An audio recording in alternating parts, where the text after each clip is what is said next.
আজ আপনাকে কোনো গল্প শোনাবো না, বরং একটা সময়ের ভেতর দিয়ে নিঃশব্দে হাঁটিয়ে নিয়ে যাব।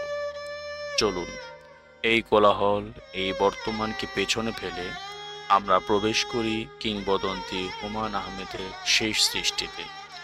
চোখ বন্ধ করুন, কল্পনা করুন, চারদিকে ভেজা মাটির সোদা গন্ধ, ঝুম বৃষ্টি শেষে হাওরের জলে চাঁদের প্রতিবিম্ব, আর দূর থেকে ভেসে আসা এক সারিন্দার করুণ সুর। এই সুর আপনাকে নিয়ে যাবে এক জমিদার বাড়ির জমকালো জলসায়।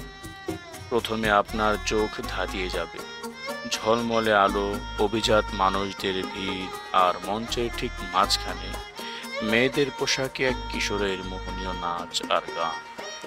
তার নাম কমলা। তার পায়ের ঘুঙুর আর গলার সুর যেন পুরো বাড়িময় এক মাদকতা ছড়িয়ে দিয়েছে। আপনি মুগ্ধ হবেন, হাততালি দেবেন, কিন্তু আমি চাইব আপনি সেই মুগ্ধতা থেকে বেরিয়ে আসুন। আমি চাইব আপনি কমলার মুখের সাজের আড়ালে লুকিয়ে থাকা আসল মুখটা দেখুন। তার কাজল টানা চোখের গভীরে তাকান, যেখানে আনন্দের বদলে জমে আছে এক সমুদ্র মেঘ। তার হাসির আড়ালে লুকিয়ে থাকা বুকের ভেতরের কান্নাটা শুনুন। আপনি দেখবেন যে গান সে গাইছে তা তার নিজের নয়, যে হাসিতে সে চারদিকে মাতিয়ে রেখেছে সেটাও তার নয়। তার প্রতিটি পদক্ষেপ, প্রতিটি সুর যেন এক অদৃশ্য সুতোর টানে নিয়ন্ত্রিত। আপনি দেখবেন শিল্পের নামে কি ভীষণ এক খেলা চলে, যেখানে সবচেয়ে দামি বাজিটা হলো একটি নিষ্পাপ শৈশব। আপনি দেখবেন মুগ্ধ হাততালির আড়ালে কেমন করে চাপা পড়ে যায় একটি শৈশবের আর্তনাদ। এই জলসা তখন আপনার কাছে আর আনন্দের মনে হবে না, মনে হবে নিষ্পাপ শৈশবের এক সুন্দর করে সাজানো কফিন।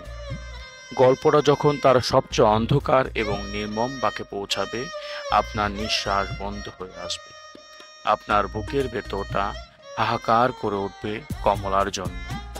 আপনি চাইবেন চিৎকার করে এই অন্যায় থামাতে, কিন্তু পারবেন না, কারণ আপনি যে গল্পের এক অসহায় দর্শক। হুমায়ূন আহমেদ আপনাকে যে সময় নিয়ে গিয়েছিলেন সেখান থেকে আপনি ফিরে আসবেন, কিন্তু আপনার আত্মার একটা অংশ সেখানেই রয়ে যাবে, কমলার সেই করুণ চাহনির মাঝে। এই চলচ্চিত্রটি শেষ হওয়ার পর আপনার মনে কোনো স্বস্তি আসবে না, আসবে এক তীব্র যন্ত্রণা। আর সেই যন্ত্রণাই এই শিল্পের সবচেয়ে বড় সফলতা। ঘেটুপুত্র কমলা কোনো সিনেমা নয়, এটি এমন এক আয়না যা আমাদের সমাজের সবচেয়ে সুন্দর এবং সবচেয়ে কুৎসিত রূপটি একসাথে দেখিয়ে দেয়। এটি এমন এক অভিজ্ঞতা যা আপনার মনে এক স্থায়ী দাগ কেটে যাবে, ঠিক যেভাবে একটি গভীর ক্ষত শুকিয়ে যাওয়ার পরেও তার চিহ্ন রয়ে যায়।